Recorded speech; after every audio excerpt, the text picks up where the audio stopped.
Hello, my dear students. I welcome you all for my channel Science with Elil.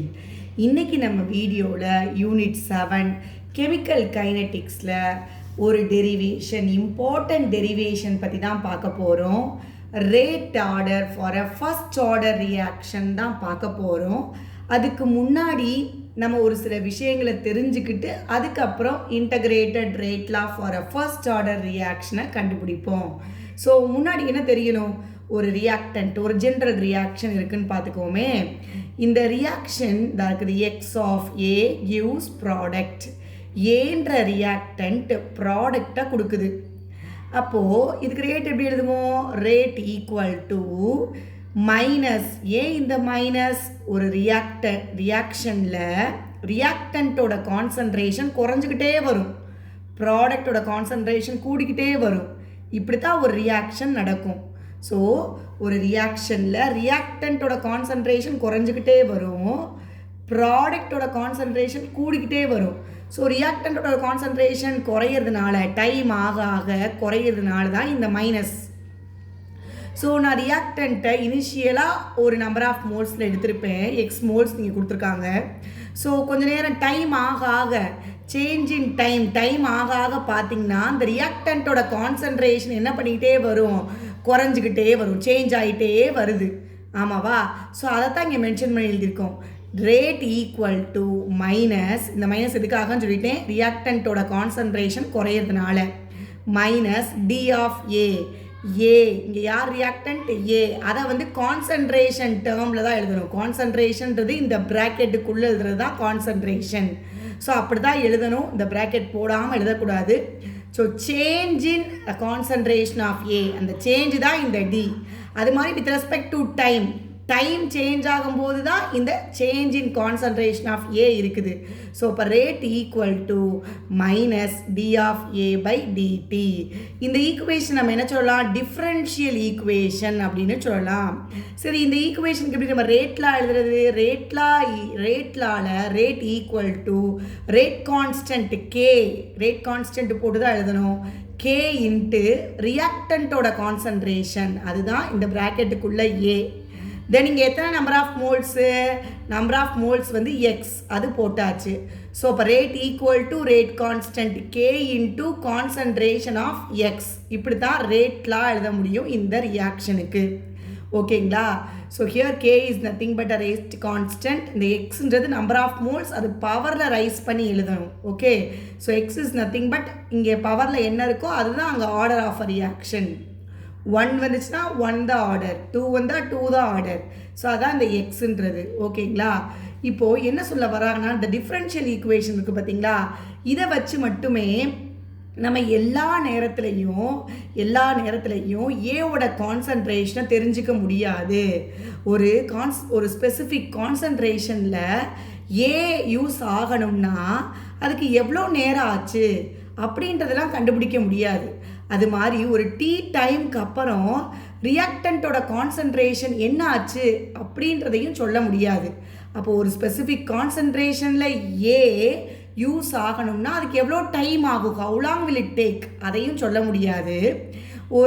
ஒரு டைமுக்கு அப்புறம், ஒரு டைமுக்கு அப்புறம் ரியாக்டன்ட்டோட கான்சன்ட்ரேஷனில் என்ன நடக்கும், வாட் வில் ஹேப்பன் அப்படின்றதையும் இந்த ஒரு டிஃப்ரென்ஷியல் ஈக்குவேஷனை வச்சு நம்மளால் கண்டுபிடிக்க முடியாது ரேட்டை. இந்த டிஃப்ரென்ஷியல் ஃபார்ம் ஆஃப் ஈக்குவேஷனை வச்சு நம்ம என்னதான் கண்டுபிடிக்கணும்னா அந்த ரியாக்ஷனில் ரேட்டை அந்த இன்ஸ்டன்ட்டில் மட்டும்தான் கண்டுபிடிக்க முடியும். அந்த நேரத்தில் அந்த ரியாக்ஷனோட ரேட் என்ன, இன்ஸ்டன்ட் அந்த ஒரு பர்டிகுலர் டைமில் அங்கே என்ன ரேட்டு அப்படின்றத மட்டும்தான் இந்த டிஃப்ரென்ஷியல் ஈக்குவேஷன் மூலமாக கண்டுபிடிக்க முடியும். அப்போ நமக்கு இந்த மாதிரி கொஷின்ஸ்க்கெலாம் ஆன்சர் யார் பண்ண முடியும், அப்போது இந்த கொஷினுக்கெலாம் ஆன்சர் வேணும்னா நம்ம இன்டகிரேட்டட் ரேட் ஈக்குவேஷனை கண்டுபிடிக்கணும். ஸோ இன்டகிரேஷன் பண்ணணும். அப்போனா தான் இங்கே இருக்கிற கொஸ்டினில் ஒரு ஸ்பெசிஃபிக் கான்சன்ட்ரேஷனில் ஏ மாறணும்னா, ஏ யூஸ் பண்ணணும்னா அங்கே டைம் எவ்வளோ ஆகும், இல்லை ஒரு குறிப்பிட்ட டைமுக்கு அப்புறம் கான்சன்ட்ரேஷன் ஆஃப் ஏ என்ன ஆகுது, இதை பற்றிலாம் நீங்கள் தெரிஞ்சுக்கணும்னா இன்டகிரேட்டட் ஃபார்ம் தான் நமக்கு தேவை. ஸோ இப்போ தான் நம்ம புக்கில் உள்ள பேஜ் நம்பர் 212ல் இந்த கொஸ்டின் தான் கேட்பாங்க. என்ன question? Integrated rate law for a first order reaction. So இதுலேருந்து தான் நம்ம எழுதணும். ஆனால் அதை நம்ம தெரிஞ்சுக்கணும். ஏன் டிஃப்ரென்ஷியல் ஈக்குவேஷனை வச்சு மட்டுமே கண்டுபிடிக்க முடியுமா அப்படின்னு கேட்டால் முடியாது. நமக்கு அதனால தான் இன்டகிரேஷன் பண்ணுறோம். அப்படின்னா தான் அந்த மாதிரி கொஷின்ஸ்க்குலாம் ஆன்சர் பண்ண முடியும் அப்படின்றத நம்ம தெரிஞ்சுக்கிட்டோம். சரி, அப்போ ஒரு ரியாக்ஷன், ஒரு ஜென்ரல் ரியாக்ஷன் எடுத்துக்கிட்டோம். A 1 mole of A gives product. Okay, கொடுத்துருச்சு. இப்போது இந்த A mole of product gives இந்த ரியாக்ஷனுக்கு நம்ம ரேட் எழுதுவோம். ரேட் லா எழுதுவோம். ரேட் லா எப்படி எழுதலாம்? Rate law equal to, rate law எப்படி எழுதுவோம்? ரேட் லா எக்ஸ்பிரஸ் பண்ணுவோம். R equal to rate constant K into ரியாக்டன்ட்டோட கான்சன்ட்ரேஷன். ரியாக்டன்ட் இங்கே ஏ, அப்போ கான்சன்ட்ரேஷன் ஆஃப் ஏ. இங்கே நம்பர் ஆஃப் மோல்ஸ் எத்தனை? 1 இருந்தால் தான் அது first order reaction. Suppose number of order 2லாம் வந்துச்சுன்னா செகண்ட் ஆர்டரில் போயிடும். அப்போ பவரில் உள்ளதான் ஆர்டர். இங்கே பவரில் என்ன இருக்குது? நம்பர் ஆஃப் மோல்ஸ் எத்தனை? 1. அப்போ 1 is nothing but order of reaction. இங்கே என்னது ஆர்டரு? First order. ஓகேங்களா? ஸோ அப்போ r equal to K into A. Anything power 1 வந்து சேம். அப்போ r equal to rate constant K into A அப்படின்ற மாதிரி நம்ம ரேட் லாவை எழுதிடலாம். சரி, நம்ம அப்போ எழுதணும்ல differential form of equation. Rate எப்படி கண்டுபிடிப்போம்? ரேட் ஈக்குவல் டு டிஃப்ரென்ஷியல் ஃபார்ம்னா மைனஸ் ரியாக்டன்ட்டோட கான்சன்ட்ரேஷன் சொல்கிற போது நம்ம குறையுது. ரியாக்டன்ட்டோட கான்சன்ட்ரேஷன் குறைஞ்சிக்கிட்டே இருக்கும், ப்ராடக்டோட கான்சன்ட்ரேஷன் கூடிக்கிட்டே இருக்கும். அதுக்காக தான் இந்த மைனஸ் டி ஆஃப் டிஃப்ரென்ஷியல் ஃபார்மில் change of concentration of A divided by with time, change in time. So இப்படி தான் நம்ம டிஃப்ரென்ஷியல் ஃபார்ம் ஆஃப் ஈக்குவேஷனை எழுதுவோம். இப்போ இந்த 2 ஈக்குவேஷனையும் நான் வச்சுக்க போகிறேன். இந்த 2 ஈக்குவேஷனையும் ரிலேட் பண்ணி தான் நான் integrated rate law for first order ரியாக்ஷனை கண்டுபிடிக்க போகிறேன். Suppose if we take this reaction, this rate is as 1, இதை 2 அப்படின்னு வச்சுக்கிட்டோம்னா 1 2 நம்ம ஈக்குவேட் பண்ணலாம். அதான் நான் ரெண்டுமே ரேட் ஈக்குவல் டுன்னு இருக்குது. அப்போ ரெண்டுமே ரேட் ஈக்குவல் டுன்னு இருக்கிறதுனால இவங்க ரெண்டுமே நம்ம ஈக்குவேட் பண்ணலாம். அப்போ 1 ஈக்குவல் டு 2, 1 என்னது? Minus D of A by DT equal to, இங்கே ரேட் என்னது? Rate constant K into A. Okay, நான் ஏ டேர்ம்ஸில் ஒரே பக்கம் கொண்டுட்டு வர போகிறேன். இங்கே ஏ டேர்ம்ஸ் இருக்குது, அது எந்த பக்கம் கொண்டுட்டு வர போகிறேன்? டிடியை அங்கே கொண்டு போக போகிறேன். அப்போ அது மல்டிப்ளிகேஷனில் இருக்குது. இந்த பக்கம் வரும்போது டிவிஷனில் வரும். அப்போ minus D of A by concentration of A. இங்கே மல்டிப்ளிகேஷனில் இருக்கிற ஏ டிவிஷனில் வரும், வந்துருச்சு. ஈக்குவல் டு இந்த டிடி டிவிஷனில் இருக்குது, மேலே போகும் மல்டிப்ளிகேஷனில். அப்போ கே இன்ட்டு டிடி. ஓகேவா? ரைட். இப்போது இந்த ஈக்குவேஷனில் பார்த்தோம் அப்படின்னா நமக்கு என்னெல்லாம் கிடச்சிருக்குது? அப்போது minus D of A by DT equal to K into DT. சரி, இந்த ஈக்குவேஷனை நம்ம தேர்ட் ஈக்குவேஷன் வச்சுக்கிடுவோம். இப்போ இந்த ஈக்குவேஷனை தான் நம்ம இன்டகிரேட் பண்ண போகிறோம். ஸோ தேர்ட் ஈக்குவேஷனை, ஈக்குவேஷன் 3 தேர்ட் ஈக்குவேஷனை இன்டகிரேட் பண்ண போகிறோம். இன்டகிரேட் பண்ண போகிறோம் with limits. Within the limits 2 limits இங்கே யூஸ் பண்ணணும். ஒன்று ஏவோட கான்சன்ட்ரேஷனுக்கு, இங்கே ஒரு சின்ன மிஸ்டேக்ஸ் பண்ணியிருக்கேன். எஸ், இங்கே டிடி இல்லை, கான்சன்ட்ரேஷன் ஆஃப் ஏ. ஓகேங்களா? Minus D of A by A. So minus D of A by A. அந்த ஏ தான் அந்த பக்கம் நம்ம கொண்டுட்டு வந்துட்டோம். நான் தெரியாமல் டிடின்னு எழுதியிருக்கேன். டிடி கிடையாது, ஏ தான். ஸோ தேர்ட் ஈக்குவேஷனை இன்டகிரேட் பண்ண போகிறோம் வித்தின் த லிமிட்ஸ். ஏவோட லிமிட் என்ன அப்படின்னா, ஏவோட லிமிட் வந்து A0 டு ஏ. A0ல் இருந்து ஏ வரையும். ஓகேங்களா? அப்புறம் டைம் டீயோட சேஞ்ச் எப்படி இருக்கும் அப்படின்னா, டீயோட சேஞ்ச் வந்து டி ஈக்குவல் டு 0லேருந்து டி ஈக்குவல் டு டி வரையும், 0 டு டி. ஓகே, ஸோ இந்த லிமிட்ஸ்குள்ளே தான் நம்ம இந்த ஈக்குவேஷனை, தேர்ட் ஈக்குவேஷனை நம்ம வந்துட்டு இன்டகிரேட் பண்ண போகிறோம். ஸோ இன்டகிரேட் பண்ணுவோம். இன்டகிரேஷன் ஆஃப் மைனஸ் இந்த பக்கம் இருக்கட்டும், minus D of A by A தான் கரெக்டாக எழுதணும். நான் அங்கே டிடின்னு எழுதுறேன், டிடி கிடையாது ஏ. அதை நம்ம மாற்றி கொண்டு வந்துச்சுக்கோம்ல. Right. Equal to k rate constant, அது வராது இன்டகிரேஷனில். ஸோ டிடி என்ன லிமிட்டு ஏவோட கான்சன்ட்ரேஷன் எங்கேருந்து எங்கே A0 to A. அதே மாதிரி இங்கே 0லேருந்து T 0 to T ஓகேவா. ஸோ நம்ம இன்டகிரேட் பண்ணணும். நமக்கு தெரியும் according to the maths term படி integration of dx by x equal to ln x அப்படின்னு தெரியும். அதே மாதிரி integration of dx equal to வெறுமன x. இதுதான் நமக்கு மேத்தமெட்டிக்கலாக தெரிஞ்ச ஒரு ஃபார்மேட். ஞாபகம் வச்சுக்கணும். dx by x equal to ln x. அதே மாதிரி இன்டகிரேஷன் ஆஃப் dx அப்படின்றது x அப்படின்றத நம்ம ஞாபகம் வச்சுக்கணும். ஸோ ஞாபகம் வச்சாச்சு. நெக்ஸ்ட் என்ன பண்ண போகிறோம், நம்ம இதை கொண்டாந்து இங்கே நம்ம வந்து சப்ஸ்டியூட் பண்ண போகிறோம். எப்படின்னு சப்ஸ்டியூட் பண்ணுறோன்னு பாருங்கள். இங்கே பாருங்கள், d of a by aன்றது d of x by x மாதிரி இருக்குது. So this is nothing but அப்போ என்ன செய்யலாம், ஏக்கு பதிலாக இங்கே எக்ஸ் இருக்குது. அப்போது எக்ஸ் இருக்கிற இடத்துலலாம் நம்ம ஏ போடணும், அவன் தானே. ஸோ அப்போ என்ன வரும், நமக்கு மைனஸ் இருக்கட்டும் இன்டகிரேட் பண்ணோம்னா. அப்போது லான் அங்கே எக்ஸ் இருக்குது, இங்கே எக்ஸ் இருக்கிற இடத்துல ஏ இருக்குது. அப்போ லான் ஏ within the limit a0 to a that is equal to k rate constant இருக்கட்டும். dx இன்டகிரேட் பண்ணால் x, அப்போ dt இன்டகிரேட் பண்ணால் t within the limit 0 to t. ஓகேங்களா, பண்ணியாச்சு. இப்போ இதுக்கப்புறம் நம்ம என்ன பண்ணணும் அப்படின்னா, இப்போ நம்ம இந்த டேர்ம்ஸ் நமக்கு தெரியும். அப்பர் லிமிட் அப்புறம் என்னது மைனஸ் லோயர் லிமிட் அப்படின்னு நமக்கு தெரியும். So Appar limit minus lower limit பண்ணுவோம் பாருங்கள். இப்போது இப்போ நமக்கு இருக்குது லாஸ்ட்டாக உள்ள ஃபார்மட் என்னது, இதுதான்.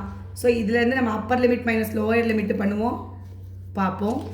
ஸோ மைனஸ் இருக்கட்டும் ஜென்ரலாகவே, minus then ln upper limit என்னது A, concentration of A, minus lower limit என்னது ln of A0. that is equal to k into upper limit minus lower limit. upper limit t, lower limit 0 போட்டாச்சு. அப்போ என்ன வரும், minus இந்த minus உள்ள கூட multiply பண்ணுவோம்.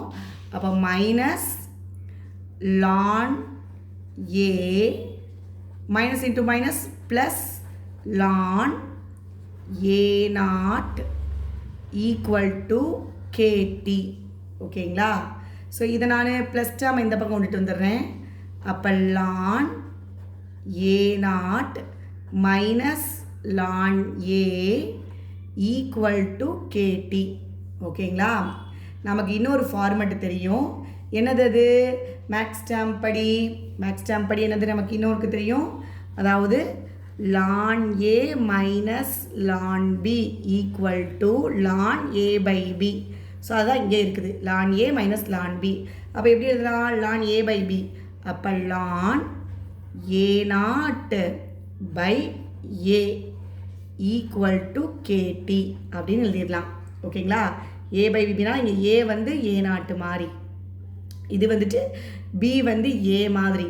So concentration of ln A0 by A அப்படின்னு கொண்டுடலாம். ரைட். ஸோ இதுக்கப்புறம் இந்த லானை நம்ம லாகாக மாற்றணும். ஸோ இது நேச்சுரல் லாகிரதத்தில் இருக்குது.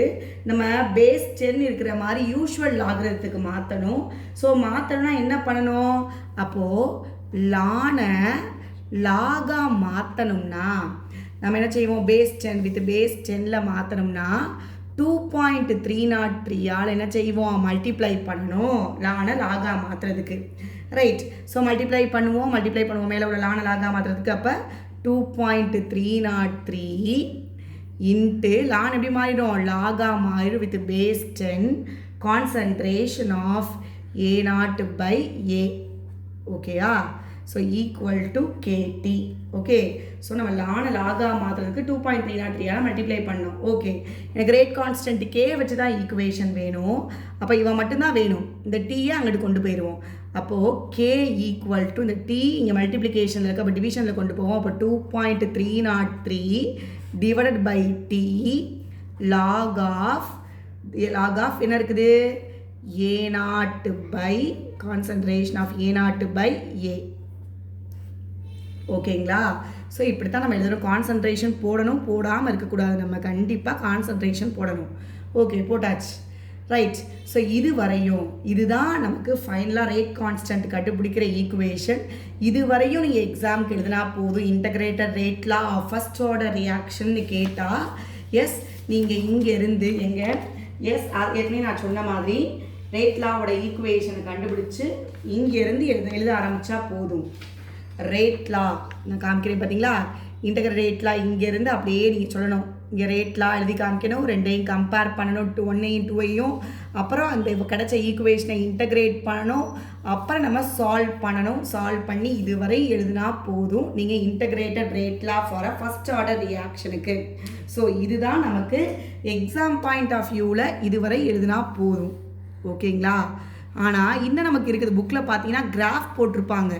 யார் 2 பேத்துக்கும் கிராஃப் அப்படின்னு நீங்கள் பார்த்தீங்கன்னா லான் ஏக்கும் டைமுக்கும் கிராஃப் போட்டிருப்பாங்க. இந்த கிராஃப் மூலமாக என்ன சொல்ல வராங்கன்னா நமக்கு ஒரு ஸ்ட்ரைட் லைன் கிடைக்குது அப்படின்னு சொல்லியிருப்பாங்க. இந்த ஸ்ட்ரைட் லைன்லேருந்து அங்கே உள்ள நெகட்டிவ் ஸ்லோப் கிடைக்கும். இங்கே புக்கில் பார்த்தீங்கன்னா இங்கே பாருங்கள், புக்கில் நீங்கள் பார்த்தீங்கன்னா தெரியும் டைம் எக்ஸ் ஆக்சிஸ்லையும் லான் ஏவை ஒய் ஆக்சிஸில் எடுத்து ட்ரா பண்ணியிருப்பாங்க ஒரு கிராஃபு. ஒரு ஸ்ட்ரைட் லைன் கிடைக்கிது வித் நெகட்டிவ் ஸ்லோப் மூலமாக. ஸோ இப்படி ஒரு ஸ்ட்ரைட் லைன் கிடைச்சதுனால இங்கே உள்ள ஈக்குவேஷனை எதோட கம்பேர் பண்ணுவாங்கன்னா மேக்ஸ் டேர்மில் உள்ள ஸ்ட்ரைட் லைன் ஈக்குவேஷனோட கம்பேர் பண்ணுவாங்க. அதுக்கு நம்ம எந்த ஈக்குவேஷன் எடுத்துக்கலாம்னா இந்த ஈக்குவேஷன் எடுத்துக்கிடுவோம். இப்போ இந்த ஈக்குவேஷனில் என்ன இருக்குது நமக்கு லான் எஸ், அந்த ஈக்குவேஷன் என்ன லான் A minus ln A equal to KT. இதான் அந்த ஈக்குவேஷன். இந்த ஈக்குவேஷனை நமக்கு ஸ்ட்ரைட் லைன் கிடைச்சதுனால y equal to mx plus c அந்த ஈக்குவேஷனோட நம்ம கனெக்ட் பண்ண போகிறோம். ஸோ இப்போ நான் இதில் என்ன செய்ய போகிறேன் அப்படின்னா இவனை அந்த பக்கம் கொண்டு போகிறேன். ln Aவை எஸ் இதை ப்ளஸ் டேர்ம் அந்த பக்கம் கொண்டுட்டு போக போகிறேன். இது மைனஸில் இருக்குது, இந்த பக்கம் வந்தால் ப்ளஸில் வரும் ln A. இந்த KTயை இந்த பக்கம் கொண்டுட்டு வர போகிறேன். அப்போ அது மைனஸ் ஆகிடும். ln A0 இது அப்படியே தான் வச்சுக்கிறேன். இதை இங்கிட்டு கொண்டு போயிட்டேன், இதை இங்கிட்டு கொண்டு வரேன். இப்போ ப்ளஸில் உள்ளது மைனஸ் ஆகிடும். ஓகேங்களா? ஸோ இப்போ இதை அப்படியே திருப்பி எழுதிக்க போகிறேன். எப்படி திருப்பி எழுதுறேன் ln A ஈக்குவல் டு இவங்க இட்டு வந்துருங்க ln A0 minus KT. Okay, so இந்த ஈக்குவேஷன் நம்ம கிராஃபில் ஸ்ட்ரைட் லைன் ஈக்குவேஷன் கிடைச்சதுனால மேக்ஸில் நமக்கு தெரியும் y ஈக்குவல் டு வாட், இதுதான் mx, இது பார்க்க சி மாதிரி இருக்கான். ஓகே, ஸோ இது மாதிரி ஸ்ட்ரைட் லைன் ஈக்குவேஷனோட கம்பேர் பண்ணி சொல்கிறாங்க. ஓகே, ஆனால் எக்ஸாம் பாயிண்ட் ஆஃப் வியூவில் இதுவரை எழுதினா போதும், பட் இதை தெரிஞ்சுக்கோங்க. ரைட்டா? ஸோ ஒரு நெகட்டிவ் ஸ்லோப் கிடைக்கிறதுனால இந்த ஸ்ட்ரைட் லைன் ஈக்குவேஷன் மூலமாக அந்த ஸ்ட்ரைட் லைனை நமக்கு கம்பேர் பண்ணி இங்கே சொல்லியிருக்காங்க. இதுக்கப்புறம் பார்த்தீங்கன்னா புக்கில் எக்ஸாம்பிள்ஸ் ஆஃப் ஃபர்ஸ்ட் ஆர்டர் கொடுத்துருப்பாங்க. ஸோ ஒரு 4 எக்ஸாம்பிள்ஸ் கொடுத்துருக்காங்க. இந்த 4ஐ நீங்கள் தரவாக பார்த்துக்கணும். சில நேரம் என்ன செய்வாங்கன்னா டெரிவேஷன் கேட்காம இந்த எக்ஸாம்பிள்ஸை கேட்டு விட்டுருவாங்க. ஸோ இந்த 4 எக்ஸாம்பிள்லேருந்து நீங்கள் அட்லீஸ்ட் ஒரு 3 எக்ஸாம்பிள்ஸாக தரவாக படிச்சுக்கணும். அப்படின்னா 3 மார்க் கொஸ்டினில் உங்களுக்கு ஹெல்ப்ஃபுல்லாக இருக்கும். என்னெல்லாம் இருக்குது, decomposition of dinitrogen pentoxide, then decomposition of sulphuryl chloride, then decomposition of hydrogen peroxide, then isomerisation of cyclopropane to propene. So இந்த 4 எக்ஸாம்பிளும் ஃபர்ஸ்ட் ஆர்டர் ரியாக்ஷனுக்குரிய எக்ஸாம்பிள்ஸ். இதில் எனி 3 தரவாக படிச்சிடணும். ஓகேங்களா? ஸோ இவ்வளோ தான் நம்ம ஃபர்ஸ்ட் ஆர்டர் ரேட் ஈக்குவேஷனில் இன்றைக்கி நம்ம லேர்ன் பண்ணது. உங்களுக்கு ஏதாவது டவுட் இருந்தால் கமெண்ட் பண்ணுங்கள், லைக் பண்ணுங்கள், ஷேர் பண்ணுங்கள், சப்ஸ்கிரைப் பண்ணுங்கள். தொடர்ந்து நம்ம சேனலில் பாருங்கள். உங்களுக்கு இம்பார்ட்டண்ட் கொஷின்ஸ் என்ன அதோட நோட்டிஃபிகேஷன் எப்போவுமே நம்ம சேனலில் வந்துக்கிட்டே இருக்கும். தேங்க்யூ.